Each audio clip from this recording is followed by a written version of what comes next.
Hello all, welcome to sports analysis again. बोसुम sports के और एक वीडियो में आपका स्वागत है। आज जो मैं बात करने जा रहा हूँ, लास्ट जो 2 वीडियो बना था मोहन बगान टीम का एनालिसिस करके, तो फर्स्ट तो एक हाईलाइट वीडियो बना था पूरे टीम का 20 प्रोबेबल लिस्ट का, और उसके बाद जो सीरीज जो बाकी टीम का डिटेल एनालिसिस में फर्स्ट वीडियो बनाया था कि फॉरवर्ड लाइन का। तो आज का वीडियो में मैं जो बताने जा रहा हूँ वो है कि मोहन बगान का 2024-25 का जो मिडफील्ड बना है, मिडफील्ड में जो पंचो है, पंचो मतलब हम लोग उनको पंच पांडव बोलते हैं, तो वो पंच पांडव कैसे परफॉर्म करते हैं, लास्ट ईयर में उन लोग का परफॉर्मेंस कैसा था, और हम लोग का एक्सपेक्टेशन है कि इस साल वो लोग और भी अच्छे परफॉर्म करेंगे।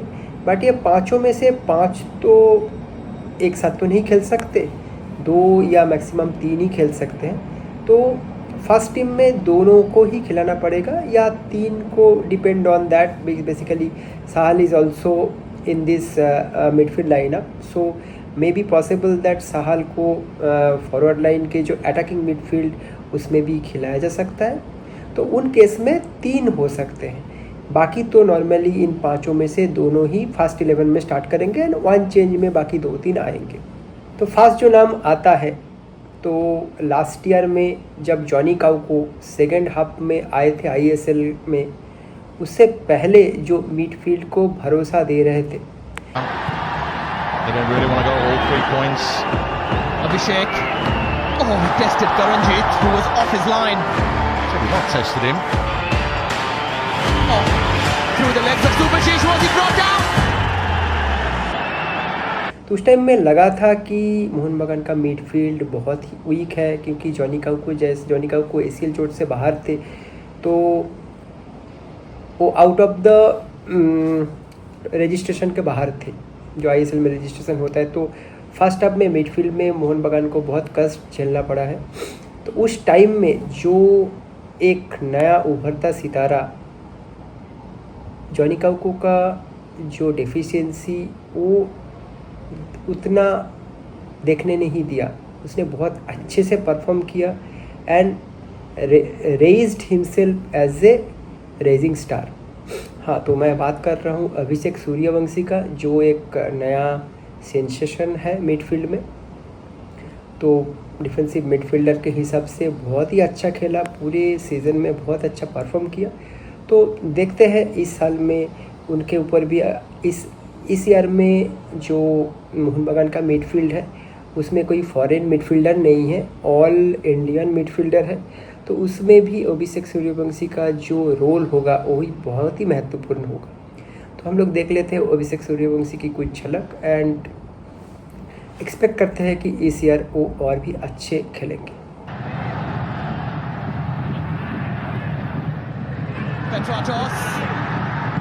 Petratos with power, and Papa for Liston.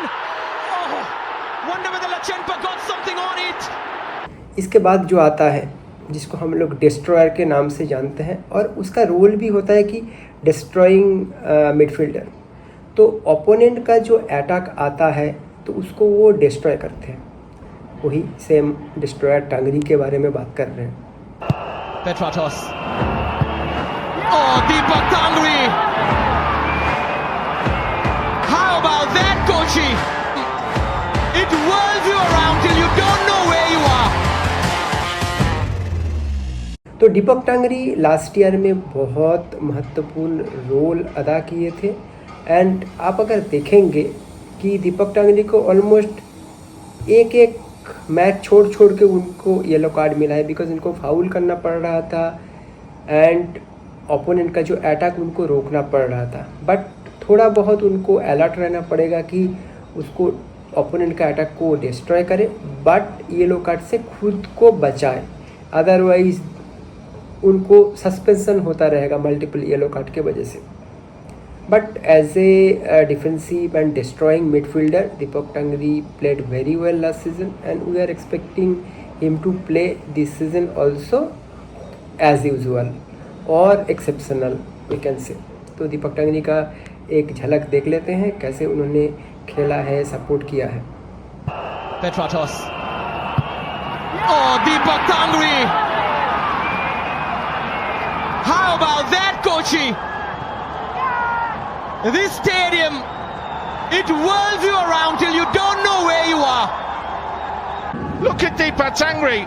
Turning it is who's let him walk in. And for a veteran, experienced international player, he's got to do better. Tangri's just strong. इसके बाद जो आता है main trio, पंच पांडव में से जो 2 शायद reserve bench में बैठेंगे और फर्स्ट चेंज में आएंगे, बट ये जो 3 है, इन तीनों में से 2 तो हर एक मैच में फर्स्ट 11 में खेलेंगे ही। तो पहले जो आता है हमारे जो अटैक विद डिफेंस होता है, Anirudh Thapa. Petratos for Thapa! They're putting on a show! Thapa finally! Sending the message to Mumbai. Thapa ने तो लास्ट ईयर जैसे फर्स्ट हाफ में उतना परफॉर्म इजी नहीं कर पाया था, तो थापा का जो रोल है मिडफील्ड में उनको थोड़ा सा ऊपर से फॉरवर्ड लाइन के जस्ट नीचे से खिलाएंगे तो थापा लेथाल बन सकते हैं, जो चेन्नई में उन्होंने करके दिखाया था। और लास्ट ईयर भी हम लोगों ने देखे थे कि जब थापा एकदम टिपिकल मिडफील्ड में खेल रहे थे तब उनका जो गेम है उतना उभर के नहीं आ रहा था, बट जब थापा को थोड़ा सा एडवांस कर दिया गया, अटैकिंग रोल भी दे दिया गया लिटिल बिट ऑफ, तो थापा का गेम बहुत अच्छा हुआ।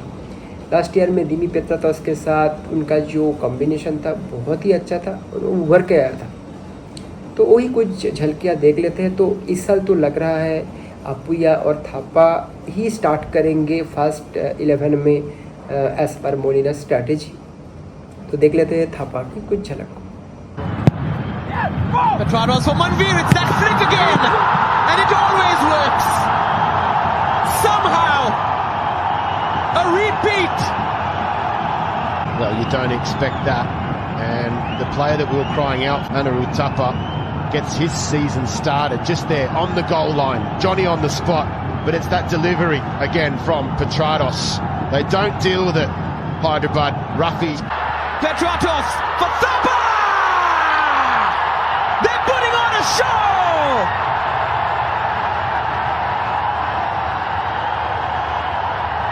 Thapa finally! Is it over? Mohan Bagan, supergiant, sending the message to Mumbai.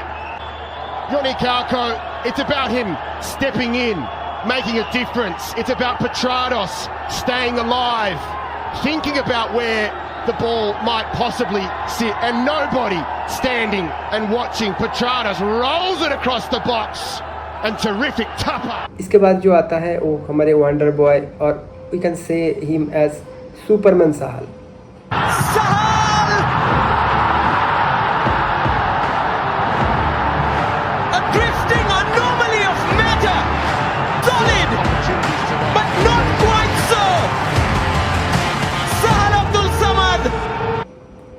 तो साहल का जो सिनेरियो था, वो बहुत साल से केरला ब्लास्टर में खेल रहे थे। तो लास्ट ईयर साहल को स्काउट करके और स्वैप डील के हिसाब से मोहन बागान में लाया गया था कि साहल का जो रोल है वो है तो मिडफील्डर, बट उनका जो वे ऑफ प्लेइंग है तो अटैक में हेल्प करना होता है, खुद अटैक भी बनाते हैं। तो समव्हाट डिफेंसिव मिडफील्डर और अटैकिंग मिडफील्डर की जो क्वालिटी है उनमें भरा पड़ा हुआ है। तो मेजॉरिटी केस उनका डिफेंसिव मिडफील्डर होता है, सम पार्ट उनका अटैकिंग मिडफील्ड क्वालिटी रोल उभर के दिखता है। तो साहल ने भी एक चेन्नई मैच में तो उन्होंने तो पूरा एकदम ब्लास्ट कर दिया था, इतना आउट परफॉर्म कर दिया था। जो हर एक गोल में उनका जो असिस्ट था और जो प्लेइंग था ज़बरदस्त था। तो देख लेते हैं साहल हमारा जो वंडर बॉय और सुपरमैन है कैसे परफॉर्म किया था। इस साल भी बहुत अच्छे करेंगे क्योंकि दिमी पेत्राटोस, ग्रेग स्टुअर्ट भी है अभी टीम में, तो उनके साथ साहल का जो कॉम्बिनेशन बहुत अच्छा बन सकता है। Bumus for Sahal. Stops and starts again towards Petratos! Dimi Petratos again.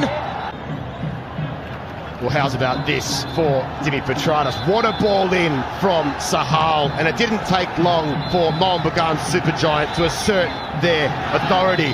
But what about Petratos? Call him the mailman, because it's not been a day where he's not delivered. Subhashish. Sahal. And still Sahal. And good fall to Jason Cummings. Mohan Bagan in that midfield, and he gets a little bit lucky, yes. It takes a deflection, yes. Cummings. Sahal. Masjideshwar. Still Sahal. Into the window. For Manveer! And Mohan Bagan's supergiant coming up with answers immediately. That Superman Sahal. What a ball! And there's an extra pass there across the face of goal. Manveer Singh didn't need it. It's a great pass, opening up the opportunity, and Manveer going to pick things up. Great ball from Kalko. Sahal! A drifting anomaly of matter. Solid, but not quite so. From Yoni Kalko, again providing an assist for Sahal, who's already registered at least 4 this season himself. It's his first goal of the Indian Super League campaign for Mohan Bagan supergiant. What a finish it was. इसके बाद finally जो पंच पांडव में जो main हम लोग spinal cord भी बोल सकते हैं, क्योंकि इस बार ऑल इंडियन मिडफील्ड लाइनअप बनाया गया है मोलिना के इंस्ट्रक्शन के हिसाब से। तो ये ऑल इंडियन लाइनअप में जो मेन कॉर्ड है उसको मुंबई से स्काउट करके लाया गया है। तो उसका नाम और कोई नहीं है, उसका नाम है अपुया।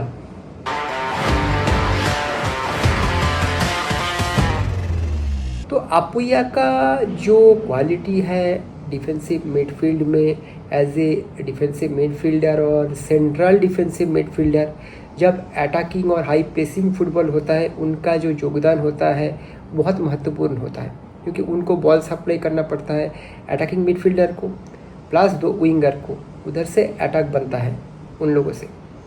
इसके बाद उनको जब ओपोनेंट का अटैक बनता है तो डिफेंस को भी हेल्प करना पड़ता है। तो अटैकिंग में हेल्प करना, हाई प्रेसिंग फुटबॉल में सपोर्ट करना, डोमिनेटिंग फुटबॉल में सपोर्ट करना, एज वेल एज डिफेंस को भरोसा देना, वही मेन काम होता है CDM रोल का, जो इस साल अपुया के ऊपर दिया गया है मोहन बगान टीम मैनेजमेंट के हिसाब से। And Molina is also trusting Apuia much. इसके लिए कोई जो फॉरेन मिडफील्डर उन्होंने शायद स्काउट नहीं किए हैं। काउको तो एज यूजुअल एक्सेप्शनल थे, बट जो सेकेंड हाफ में जो लगा, जब गर्मी पड़ गया इंडिया में, तब काउको का थोड़ा तकलीफ़ हो रहा था गेम खेलने में, क्योंकि उनको क्वालिटी के हिसाब से तो ज़बरदस्त है, बट इन्वायरमेंटल कंडीशन के हिसाब से काउको उनका गेम खेल नहीं पा रहे थे। इसके वजह से शायद काउको को रिलीज़ किया गया है। तो अभी जो मिडफील्ड का जो मेन दायित्व होता है वो अपुया के ऊपर न्यस्त है।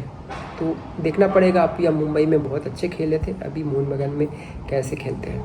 Is the youngest ever captain of the Hero ISL side.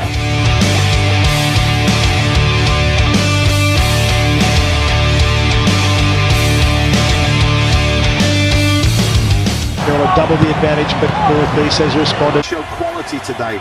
He's getting better as each game goes on. The man that started for India in the Under-17 World Cup finals is doing it in the Hero ISL. One is heart, one is desire, one is passion, and one is mental strength. You don't become the youngest ever captain in the Hero ISL for no reason. तो आज का जो analysis था वो second part था, जो detail team analysis है, उनमें मिडफील्ड सेक्शन को हम लोगों ने कवर किया है। आपको शायद जो प्रेजेंटेशन हम लोगों ने किया, आप लोग भी देखने के बाद आपका फीडबैक दो। फीडबैक देने के बाद बताओ कि आप लोगों को अच्छा लगा कि नहीं। तो नेक्स्ट जो वीडियो आएगा वो आएगा कि डिफेंस एंड गोलकीपर सेक्शन का। तो आज के लिए इतना ही। Thank you very much and take care and stay safe. Bye bye and Bharat माता की जय।